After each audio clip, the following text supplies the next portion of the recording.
Some ligaments that are associated with the vertebral column. There are several, some more important than others in what we want to take home from this particular lecture. But you as a learner should understand,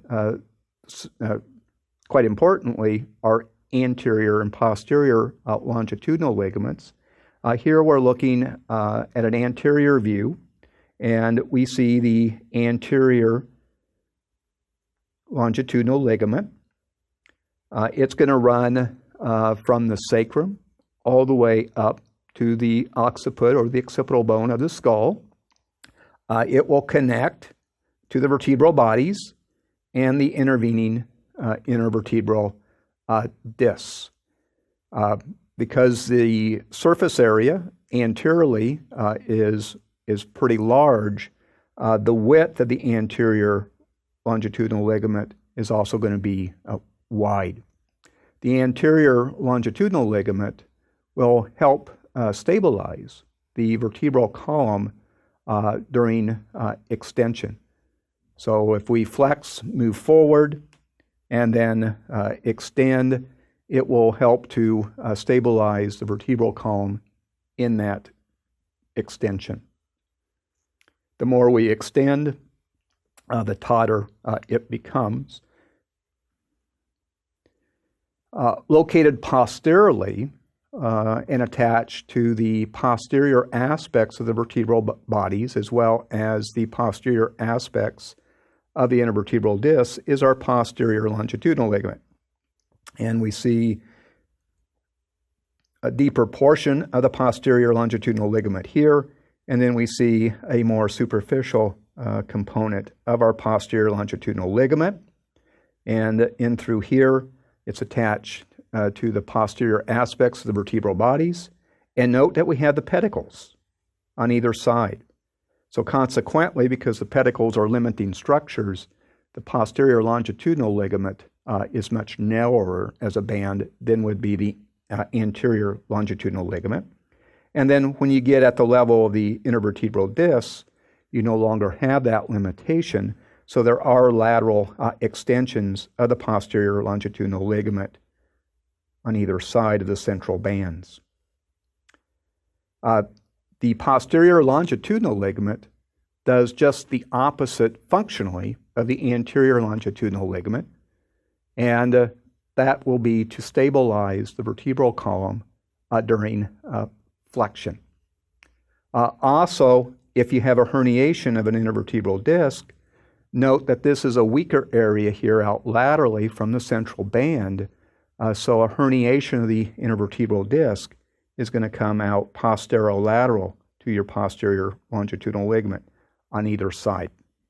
Another type of ligament that's associated with the vertebral column is the ligamentum flavum.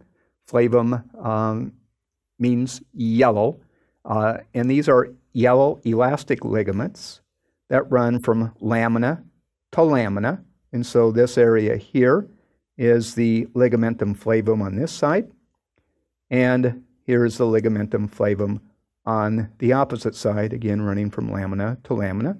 And we see more of these ligaments as we move inferiorly in this particular illustration. Right down here is the posterior midline, so projecting into the screen away from you as a viewer of this lecture would be the spinous process of this vertebra, and then the spinous process of the vertebra below. And if you look in the posterior midline, you can see that there is generally a very slight gap between the ligamenta flava, as they do not fuse in the posterior midline. Because of their elastic nature, ligamenta flava will help to limit or check separation of the vertebral column during flexion. So as you flex, you put greater tension on the elastic ligaments, and the more tension you place on them, the more that will help to limit or restrict that range of movement. Interspinous ligaments are going to run between the spinous processes. So we see them here and here, spinous processes. and then we have an inner spinous process here.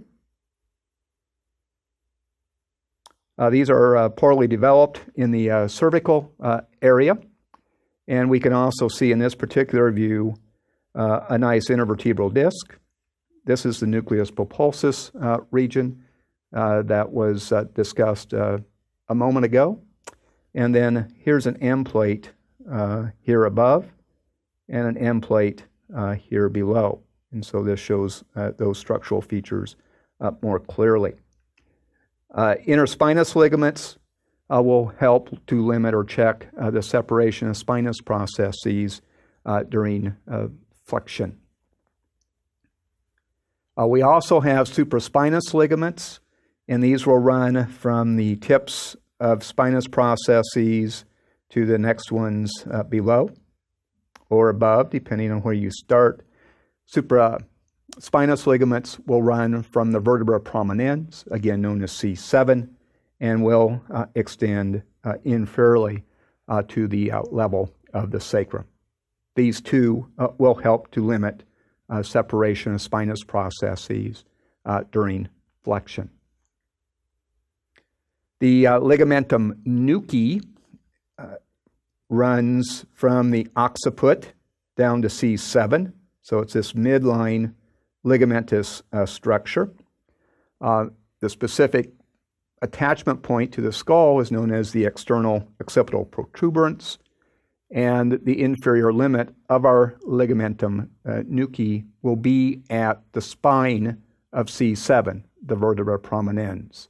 So the reality here is the ligamentum nuchae represents the superior expansion of the supraspinous ligament within this particular anatomic region. It will become taut during flexion, and as a result of that, it helps to limit that movement. Now that brings us to our summary. So what are the take-home messages from this particular lecture on the vertebral column? First, the vertebral column is made up of 5 segments: cervical, thoracic, lumbar, sacral, and coccygeal. And typically, we will have 33 vertebrae that make up the entire vertebral column. The vertebral column is made up of primary and secondary curvatures. Primary curvatures form during development and increase the volume in the thoracic area and pelvic area to house important organs within those two anatomic regions. Secondary curvatures in the cervical area and in the lumbar area represent developmental milestones. Secondary curvatures will develop in the cervical area when the infant is learning to hold up his head and neck, and then in the lumbar area, this secondary curvature will develop when the infant is learning to walk and become more mobile.